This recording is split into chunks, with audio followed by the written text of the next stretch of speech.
Good morning, everybody. Tim Walsh coming to you live again from the University of Illinois Fire Service Institute Dirty Classroom. We're going to give you a minute to get signed on here. I'll be back in just 1 second, but we want to make sure that your live feed is up and operating. So I'll see you in a minute.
Good morning, everybody. Tim Walsh coming to you live from the University of Illinois Fire Service Institute Dirty Classroom for the Facebook Forum Series. Today I'm joined by Chief Dan Ellis, who's the former First Deputy Director of the Office of Emergency Management and Communication in the City of Chicago. Dan's been deployed on NIMS teams all across the country, managing real-time events, the wildland fires in California and Texas, the NIU active shooter, the floods that occurred in the state of Illinois last year, NATO that happened a few years ago in the city of Chicago. So he's a great resource for us to talk about standing up overview documents, which is what we'll be talking about today. Also, continuing the series later this week, Chief Jim Moore will be speaking to us on Wednesday about resiliency for first responders as it relates to your families during the COVID-19 response and you as an individual. We also want your comments and questions throughout this entire event. We want you to help us steer the ship. If you have any questions that are not coming through on the Facebook Live feed, you can email me at fsi-covid19questions@illinois.edu. And we'll post all the information that we're talking about today right on the Facebook Live feed. You can also go to our portal page at fsi.illinois.edu to review the documents and see the whiteboard behind me in real time as Dan goes over it. So I'm going to go ahead and turn this over to Chief Ellis, and we'll go through standing up overview documents here on the campus today. We appreciate you participating with us once again. Hello, I just want to, push what Tim just said again. If you can't see the board behind us, it's all uploaded on the portal, so you can look at the document or basically the board at any time. So we're in some extraordinary times here, but folks, it's not been the first time. And in the last decade or last 100 years, there's been a lot of different outbreaks and pandemics and things across the world. 1918 to to 1920, we had the Spanish flu. They figured that was the biggest pandemic we've ever had. There was 500 million people affected worldwide. It was a quarter of the world's population at the time.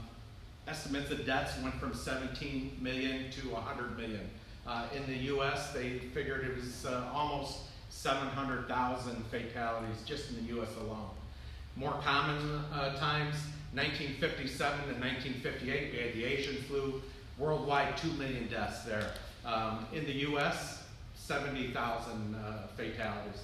1968 to 69 was the Hong Kong flu. Again, 1 million deaths worldwide.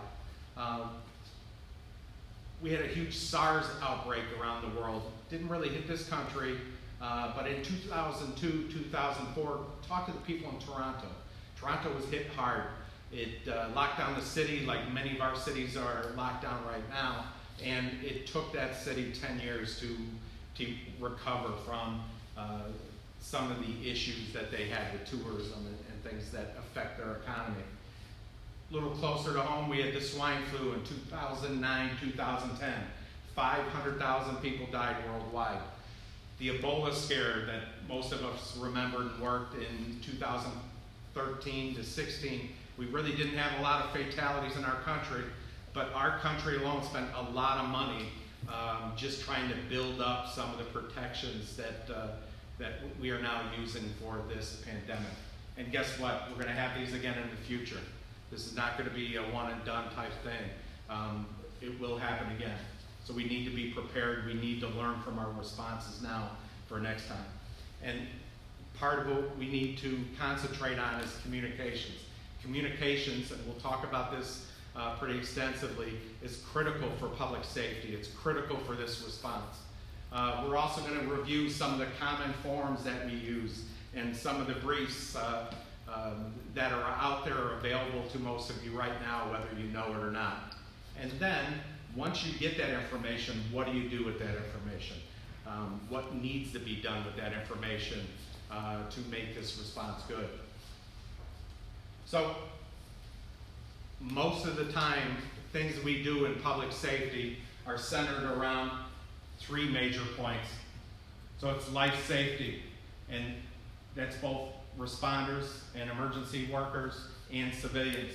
And we need to stress first responders and emergency workers first. We need to make sure our folks are safe first, because if something happens to us, we can't take care of the rest of the civilian population. Property conservation, incident stabilization. These are 3 main points of just about everything we do in public safety. I've done a lot of research in fatality investigations of public safety personnel. Most of them are federal investigations done on police and fire responses. And just about every one that I've read points to a communications breakdown. And what's that mean? Does that mean that this radio didn't work? Well, maybe, but most of the time it means that some point of critical information didn't get to a decision maker, and the results of that communications breakdown had something to do with that fatality or contributed to that fatality. And I'm sorry, sorry to interrupt. So there's a bunch of departments out there watching: Yorkville, Danville, Bloomington, and Frankfurt. Hey guys, share this information, get other people on board to watch this information, and then make sure that you know that we're going to post this later on YouTube and all our social media channels so that you can use this during your drills at a later time. Sorry to interrupt, Dan, please go ahead. No problem. So, again, making sure information gets dispersed and both up and down our chain of command is everybody's job. That those chief officers that make critical decisions, so do your line officers, so do your boots on the ground. You need to make sure that if you're getting information, it's pushed all through your department. It's everybody's job. Some of the best information we get on current situation is actually coming from the people that are actually out there actually doing it, the boots on the ground. So make sure if you're out there, you're pushing your information up. How well it's going. What's some of the problems? Are we winning? Are we losing? what needs to be done at the ground level. It's going to help us as chief officers and line officers make better decisions if we have your input. And again, information is critical. As chief officers, I need good, accurate, up-to-date information, because if I get good information, I'm going to make better decisions. If I get bad, untimely, old, incorrect information, chances are the decisions I'm going to make are going to be bad decisions. So this is true for not only chief officers, but company officers as well. And even the boots on the ground. We're all making decisions at our different levels, and we have to make sure that the information we are getting is good, accurate, up-to-date, current information. Just on Danny's point, one more thing that we're hearing from departments all across the state, guys, is unity of command is a huge issue right now. So there needs to be one commander of these situations, and this is a public health event. So although the fire department is supporting public health, unity and command in each individual department and then overall command structure within the unity has to be established for us. A constant message that relates to everybody with boots on the ground. Multiple emails going out from different chief officers or different subject matter experts to everybody in the organization is probably a bad idea. Make sure that you have one resource and one update daily so that everybody stays on the same page. I'm sorry, Dan.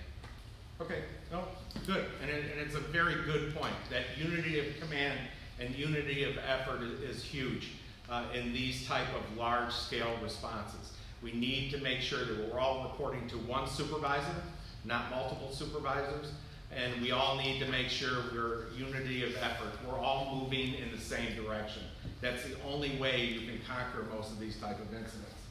So just kind of rehash the couple things I want you to take away from this first communication section is communication breakdowns. We need to prevent communications breakdowns, because if we prevent communications breakdowns, we're going to save lives. And some of those lives will be us. Will be first responders, will be emergency workers. That's why it's so critical to get the correct, accurate information out. And then the next thing is, making these decisions. Have your good information, you're going to make better decisions than old, outdated, or not correct information. So once we move away from communication, well, what's out there? What type of documents do we have? There's things that are done before the actual incident.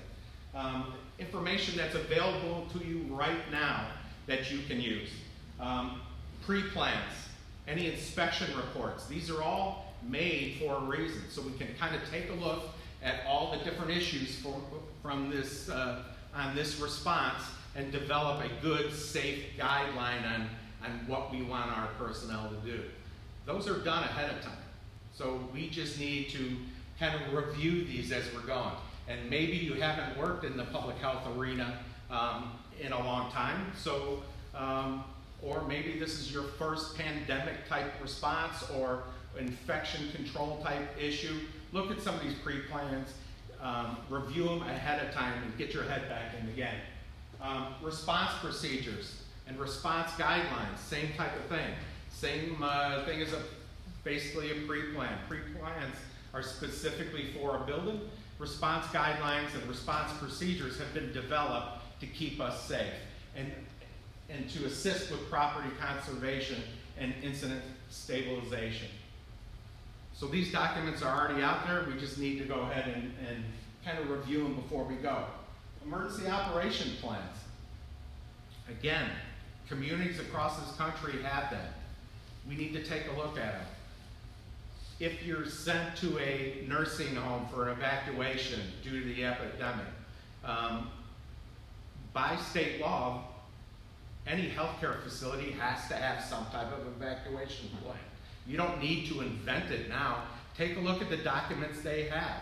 It's probably got a lot of useful information in that document, in that emergency operations plan to assist you, or things maybe that you weren't even thinking about because I've never had to do this before.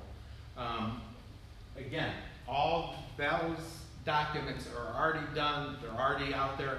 All we need to do is just get them and review them, take a look at them. You need to start doing that now. This is only going to get worse in the next weeks and the months, so we need to kind of take a look at what response, what emergency, and what pre-plans are out there and already written, any type of guidelines for the next couple of weeks. Then we have what's called FOG manuals, or field operation guides. There are a ton of different field operation guides. A lot of them are specific to different jurisdictions or different disciplines. There are some that are just for police. There are some just for fire. I've seen them just for technical rescue. There's a lot of them out there. I posted on the portal one of the ones that we use in incident management. It is pretty much the Bible for years. It's called Fire Scope. We have a link on the portal to that. It's a free download. You can get it, but NIMS and FEMA has a response guide that you can get. You can order through FEMA. Here's some of the other ones that are on the market. There's a ton of them available. And again, this could be specifically for what you're doing. I've got some for technical rescue. This one right here was developed for Cleveland bus drivers. So the RTA bus drivers put this out years ago to instruct and advise bus drivers what to do for terrorism events or how to identify terrorism events. It's good information specifically for those. And another good point that Danny brings up while we're talking about that is common definitions, right? So most of us in the fire service and police world have taken NIMS classes and have NIMS certifications. But we need to make sure that nomenclature, those acronyms, are readily defined for people in the service now, public health officials, elected officials that aren't familiar with them.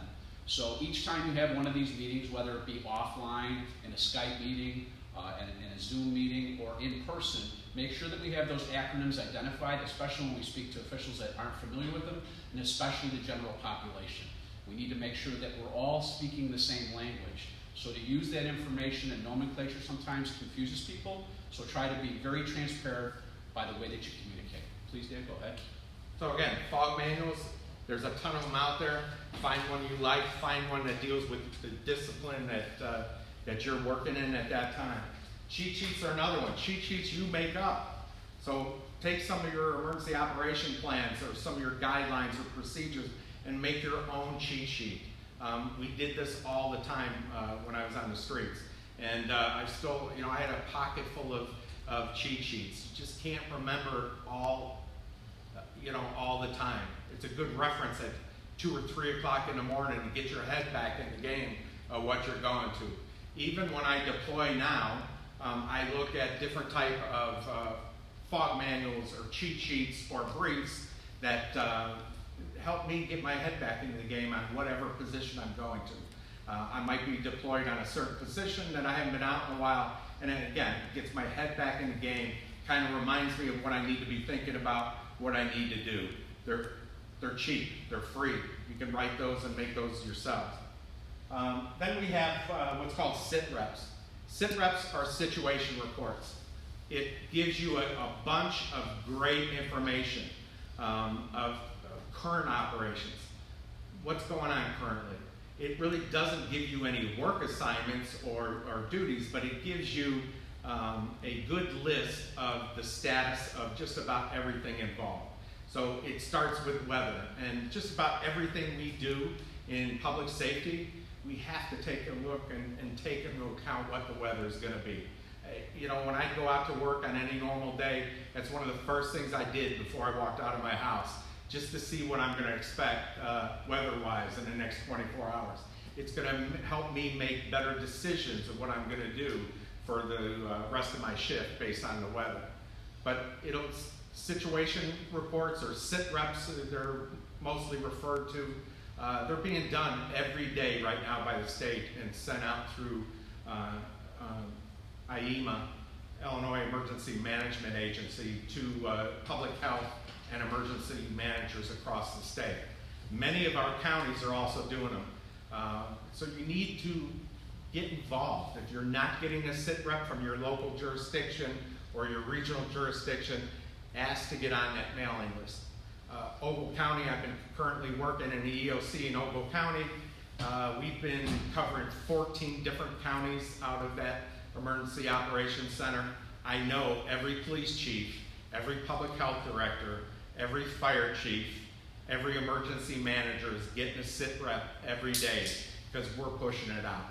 So take a look. If for some reason you're not on that, if you're in one of those northwestern counties in the state, take a look at that. If you don't have the email, get a hold of your regional emergency manager or public health to get that information. And again, these are going out from different areas across the state. If you're down in Sangamon County or Adams County, McDonough County, those type of situation reports are going out there. And what's on there? It's giving you the status of roads. It's giving you the status of utilities. It's giving you the status of schools or maybe testing sites. It's the status and update, current status of just about everything we're dealing with in this type of pandemic. So it's a great document to have. The one thing it doesn't do is it doesn't give you actual operations. This is what I want you to do today. That's a whole nother document.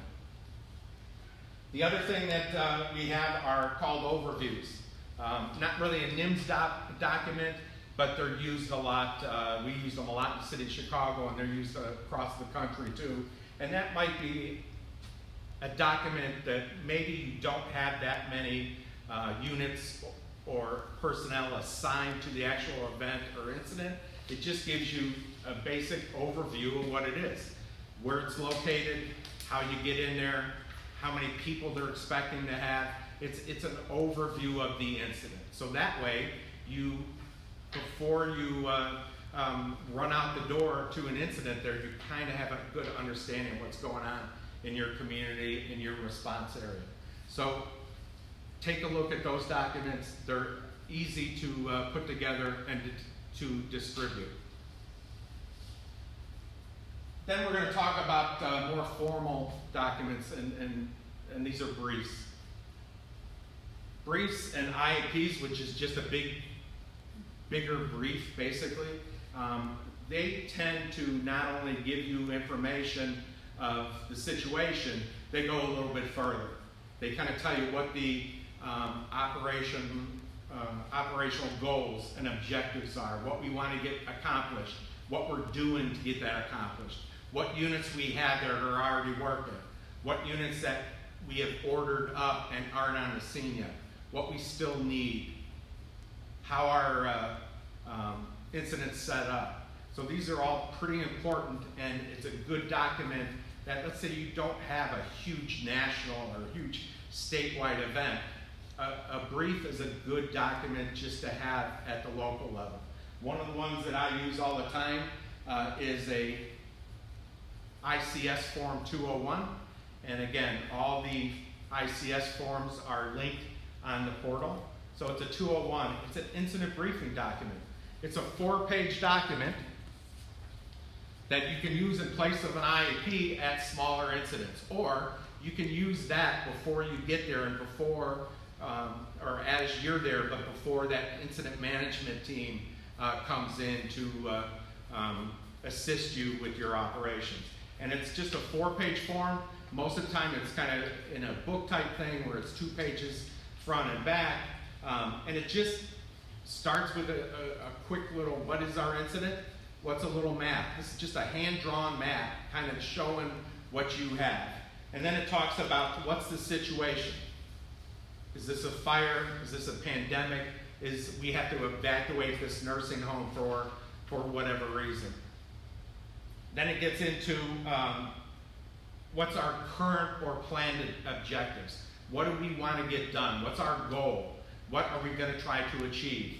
From those objectives, then we actually make our work assignments to get those objectives accomplished. And then it gives us a list of what we've already done. What have we done up to this point?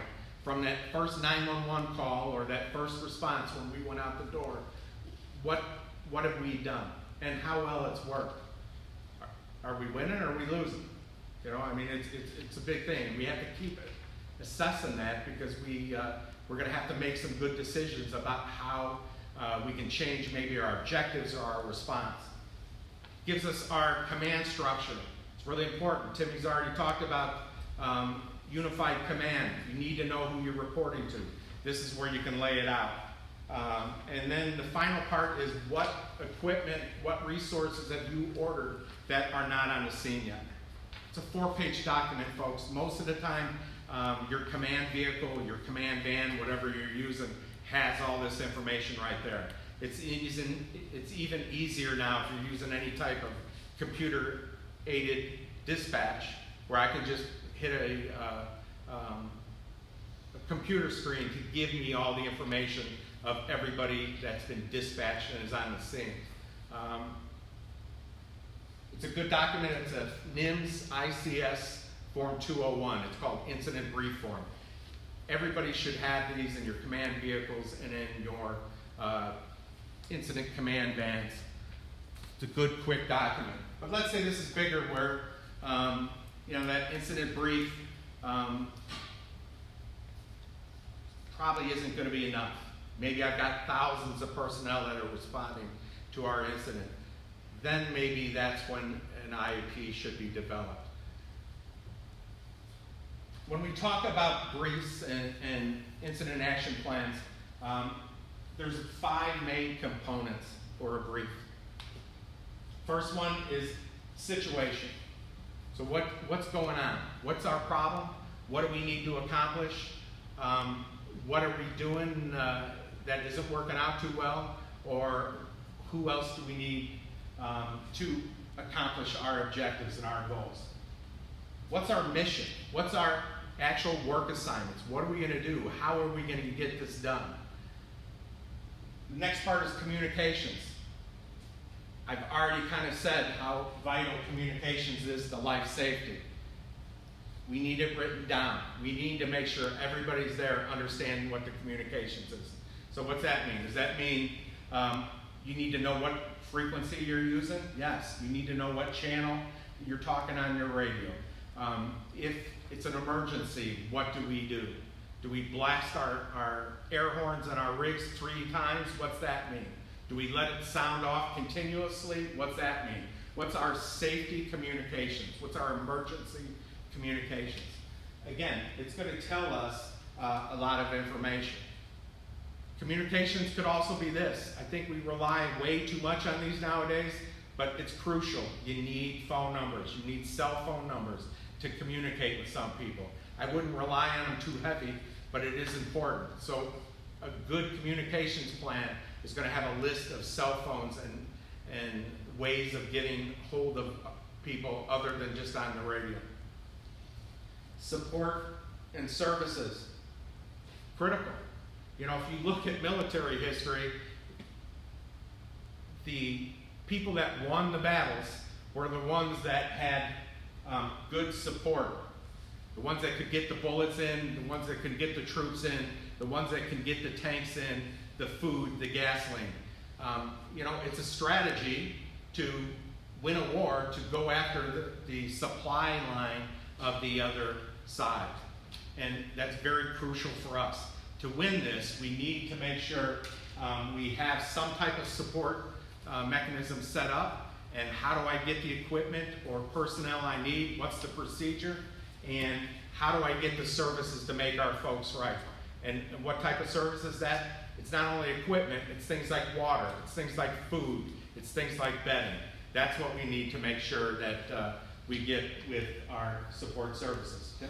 But to Danny's point on support services, we need to anticipate what we're going to need over the next couple of weeks. So the governor's office and IDPH have determined that the next couple of weeks are going to be crucial here in the state of Illinois with the COVID-19 response as the outbreak continues to surge in the city of Chicago and a little bit in other counties. So anticipating those support services, hospital beds, relying on taking people out of the mix if they're exposed, and having replacement workers to be able to deal with those emergency responses, firefighters, paramedics, EMTs, healthcare people, nurses, physicians. We have to anticipate all these needs before it becomes a problem, and local emergency managers, in conjunction with law enforcement, fire, and local health officials, need to get that done.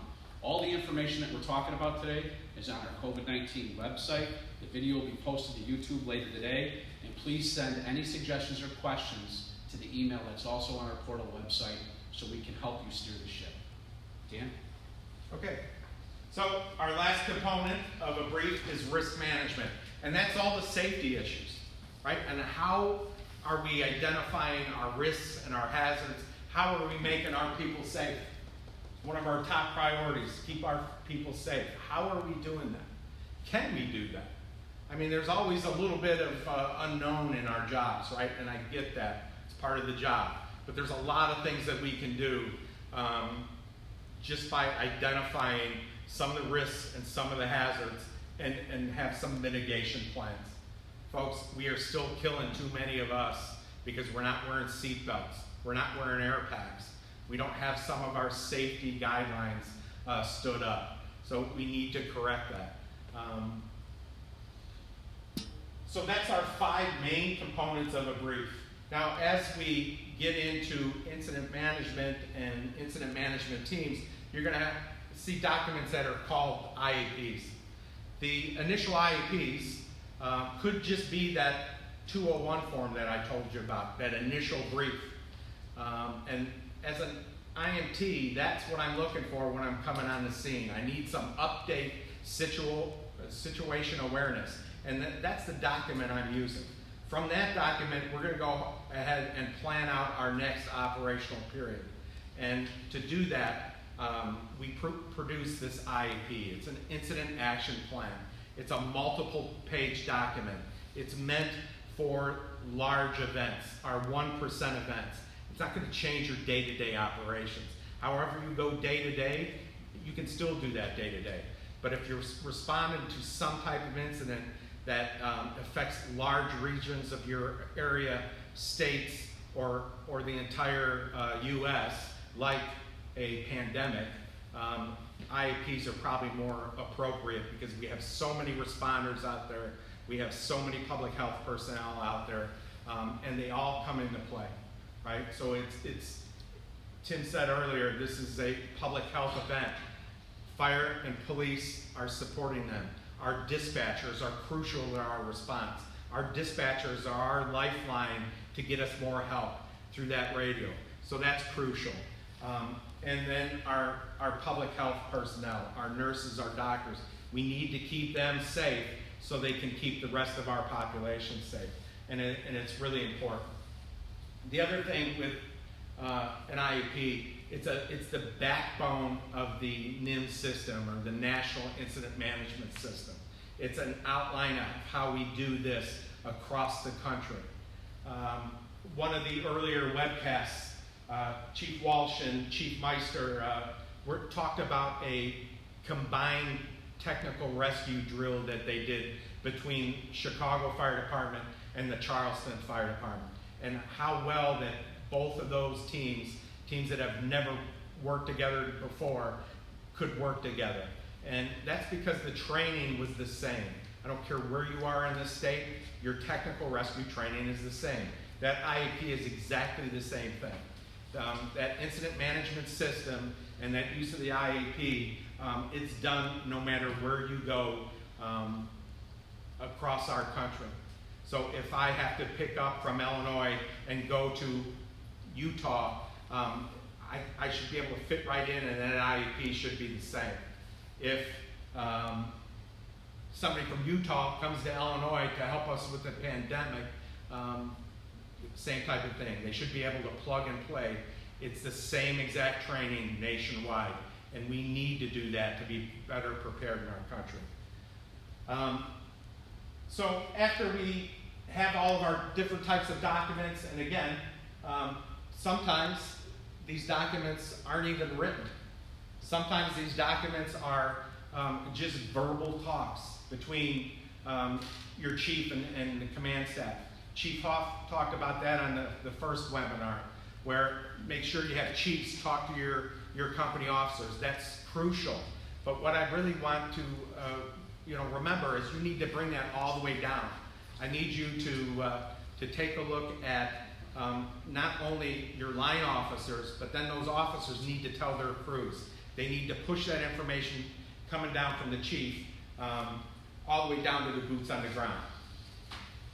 Chief Rakowski from Glenview makes a good point. Hey, all this written information, so for small communities, this is all reimbursable information with Congress voting FEMA money for reimbursement for manpower and supplies during this COVID-19 response. So any written information that you can capture on a local level on a 214, that's all information that goes towards your reimbursement. So a small community that doesn't have a large pot of money to operate from, or even a rich community that does have a large pot of money to operate from, we need to replace this equipment, we need to bill it, and we need to bill it both at the state level and at the federal level, and that's how it'll be encompassed. So make sure you try to fill out some of those documents going forward so it benefits you in the future. Dan? And you know, that's a perfectly good point there that I was actually going to cover here in a second, but we're going to do it right now. So that IAP is going to help you get reimbursed. And even if you didn't do an IAP, but you did that Form 201, that incident briefing form, it's a way to document what you've done. Before you get any type of reimbursement, you need to prove you did that. You need to prove what units were where, who was on units, what times they were working. You need that. The federal government, the state, they all require that for reimbursement. Both the IAP or that 201 is a way to document what you need. And why is that important? Because if you can't get that money reimbursed to your village or your village or community basically eats that cost. How many of our communities can take a multi-million-dollar hit because we didn't do the paperwork or have some type of documentation to support what we did for this type of event?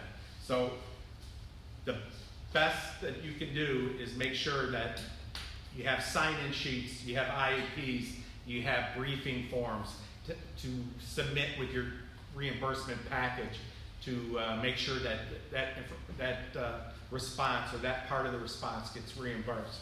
But a very great point. So we're going to talk now a little bit of what we do with this information. How do we apply it? First of all, when we get this information, what are you doing with it? I guarantee you most of the chief officers right now are getting sit reps, are getting IAPs, emailed to them. Are you looking at it? Are you opening that email? Are you reading it? You need to know that knowledge, right? If you're not, it's a communications breakdown.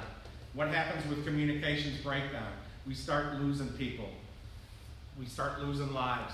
So we need to make sure that you're reviewing it. Hit the print button. Print it out. Distribute it to your company or your line officers. They need that information too. They're the ones that are jumping in that rig and responding to whatever is going on. So they need to know that information. So hit that print button. If you're not distributing that information to your line officers, it's a communications breakdown, life safety issue. So then, print it out, put it on your dashboard, Chief. Company officers, print it out, put it on the dashboard of the unit you're responding to. So that way, when you're going out there, you have a good idea of what's going on. Maybe you didn't memorize the whole thing, so you had that information in front of you. When you're driving to that incident, and this is still on the computer back at the firehouse, it's no good to you. And what happened? You just had a communications breakdown, and it's a life safety issue. Oral briefs. Oral briefs, and I don't care where you are in the fire service. A lot of people will talk at roll call in the morning. It's important to do that. Volunteers, you really can't do that. You're coming from home. You need to have some type of way to communicate between the two of you. Or between the people that you're working with. So how do you do that? Well, if nothing else, you need to have that conversation on what you're going to do when you get there and how you're going to do it and what each one of your responsibilities are in that cab on the way to that incident. At least that oral briefing is taking place. And it's pretty important that this is done. I also said too is when you have that off-going shift, if you're full-time or part-time, talk with each other. The people that are coming off duty, that have been out there working, are going to be some of your best situational awareness type briefs as you can get, because they've actually been out there doing it, and they can fill you in on what to expect. And basically, we need to adapt. In these type of times, we need to change things a little bit more than we do normally. So, chief officers, how often do you have a brief with your line officers? Is it once a month? Is it once a week? Maybe it needs to be done every day. Maybe initially it needs to be done every so many hours. Do I need to change a briefing before I actually put my people downrange, right? So do I have some type of safety briefing to tell them exactly what to expect if we're going to remove all these people from this nursing home, or remove people who are contaminated, or remove people who are already positive? Do you have that safety brief to make sure that we're doing our operation safely? So again, we have on our web portal, we have the board up here behind me to help you out. We have a good fog manual and that fire scope. There's other ones out there. We have all the ICS forms, everything that's in an IEP, plus that 201 form, that incident brief form to kind of help you out as we go. Again, just be safe, and we'll get through this. Any other comments? Yeah, just a few things to tidy up for you guys today. I'd like to thank Chief Ellis for coming in to talk about standing up overview documents with people across the state of Illinois and in the country that are watching this. Please make sure that you utilize this information not only in the fire service, but with public health agencies, police departments, and everybody that's being taxed by this incident. Refer to our IFSI portal at fsi.illinois.edu, and any questions that you have that we haven't answered here today can be emailed to fsi-COVID-19questions@illinois.edu. There are 6 pieces to this pie that we've determined. The 5th piece of the pie will be on Wednesday with Chief Jim Moore, where we'll be talking about resiliency for first responders as it relates to you on the street and to your family at home. And then we're working on an EMS and a public health component to tie the pie all together. So we've covered overview from the fire department, a perspective of a first line company officer, hazmat perspective as it relates to doffing and decon of PPE equipment, and now overview documents, standing them up in collaboration with other agencies. So we look forward to speaking to you again on Wednesday at 11:30 Central Time with Chief Jim Moore, and then hopefully we'll have a minute message tomorrow to be able to tie up the last piece of the pie for you. We appreciate you tuning in. Please share this information and take care of each other on the street.